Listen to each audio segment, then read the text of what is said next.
धर्म की कुछ कुछ परिभाषाएं याद कर लो, मैं आपको बता रहा हूँ, काम आएंगी सदा। जो आप ज्ञान लेंगे वो ज्ञान सदा आपके काम आना है। आप यहाँ आज बैठे हैं, आप यहाँ आए ना आए ना सुने, पर बातें सदा काम आएंगी। सुन लो बहुत इत्मीनान शांति से चित्त लगाकर।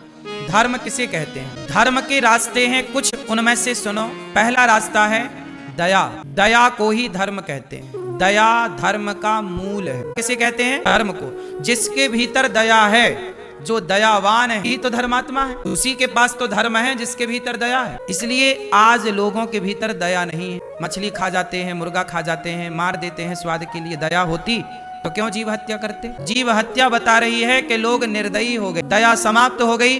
दया समाप्त हो गई मतलब धर्म समाप्त हो गया भैया।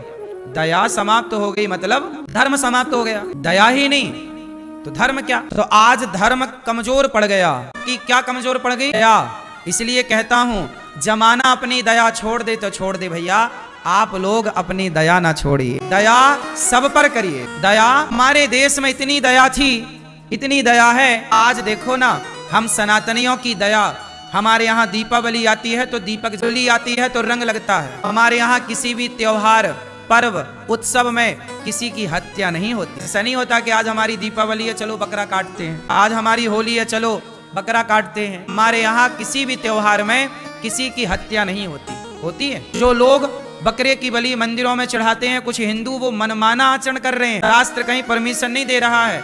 यदि हिंदुओं में बलि चढ़ाने की परंपरा होती तो सारे हिंदू चढ़ाते ना। दीपावली में सब क्या चढ़ती, होली में सब क्या चढ़ता, पर नहीं चढ़ता। इसका मतलब हमारे यहाँ अहिंसा ही परमो धर्म। वेद क्या कहते हैं? का वाक्य है, बोलो मेरे संग, अहिंसा ही परमो धर्म। अहिंसा ही परम धर्म है। अहिंसा मतलब किसी की हत्या ना करना। हत्या करने को हिंसा कहते हैं और हत्या ना करने को अहिंसा कहते हैं। तो हमारे यहाँ अहिंसा को ही परम धर्म माना गया है। तो परम धर्म माना है मैया को जगाओ। मैया किसको धर्म माना है?